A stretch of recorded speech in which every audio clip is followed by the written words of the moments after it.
మేడారం జాతర భక్తజన సంద్రంగా మారింది. వనదేవతలను దర్శించుకునేందుకు వచ్చిన భక్తులతో జన సంద్రంలా కనిపిస్తోంది. గద్దెలపై కొలువు తీరిన సమ్మక్క సారలమ్మ, పడిగిద్దరాజు గోవిందరాజులకు ప్రత్యేక పూజలు చేస్తున్నారు. ఇప్పటివరకు 2 కోట్ల మంది దర్శనాలు చేసుకున్నారు. మేడారం చుట్టూ 10 నుంచి 12 కిలోమీటర్ల వరకు ఎటు చూసిన భక్తులే కనిపిస్తున్నారు. ఈరోజు భక్తుల సంఖ్య మరింత పెరిగే అవకాశం ఉన్నట్టుగా తెలుస్తోంది. మేడారం మహాజాతరలో ప్రధాన ఘట్టం పూర్తయింది. 4 వనదేవతలు గద్దెలపై కొలువు తీరారు.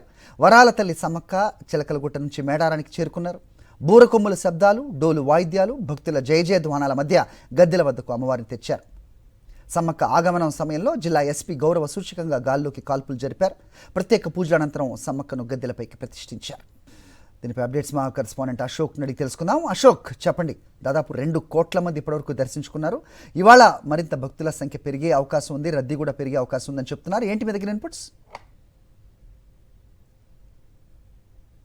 మేడారం మినీ భారతాన్ని తలపిస్తుంది. భారతదేశంలో ఉన్నటువంటి వివిధ రాష్ట్రాల నుంచి కూడా భక్తులు భారీ ఎత్తున మేడారానికి వస్తున్నటువంటి క్రమంలోనే భక్త జనసంద్రంగా మారినటువంటి పరిస్థితి కనిపిస్తుంది. మేడారం చుట్టుపక్కల దాదాపు 10 నుంచి 15 కిలోమీటర్ల వరకు కూడా ఎక్కడ చూసినా కూడా భక్తులతోటి కిటకిటలాడుతున్నటువంటి నేపథ్యంలోనే ఇసుకేస్తా రాళ్ళంత జనాలు కూడా ఇక్కడ మేడారంలో ఉన్నటువంటి పరిస్థితి కనిపిస్తుంది. నిన్న రాత్రి 9 గంటల 47 నిమిషాల సమయంలో సమ్మక్క ప్రధాన గద్దెల మీదకి చేరుకున్నటువంటి నేపథ్యంలోనే సమ్మక్క, సారక్క, పగిడిద్దరాజు, గోవిందరాజు కూడా ప్రస్తుతం అయితే గద్దెల మీద కొలువైనటువంటి నేపథ్యంలోనే అమ్మవార్లని అటు స్వామివార్లను దర్శించుకునేందుకు భక్తులు అయితే భారీ సంఖ్యలో ఇప్పుడు ప్రస్తుతం అయితే మేడారానికి తరలి వస్తున్నటువంటి పరిస్థితి కనిపిస్తుంది. మనం ఒకసారి విజువల్స్ లో చూసుకోవచ్చు.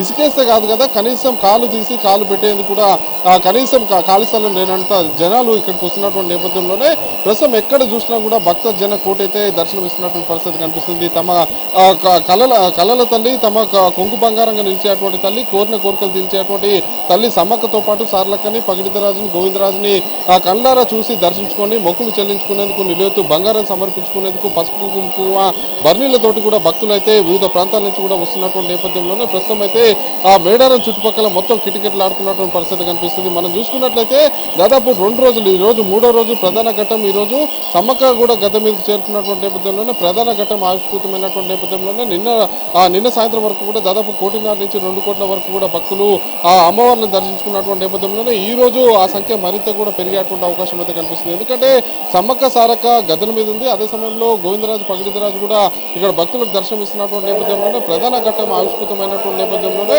మొక్కులు చెల్లించుకునేందుకు ఈ రోజు వచ్చేటువంటి భక్తుల సంఖ్య అంతకంతకైతే పెరుగుతున్నటువంటి పరిస్థితి కనిపిస్తుంది. ఈ రోజు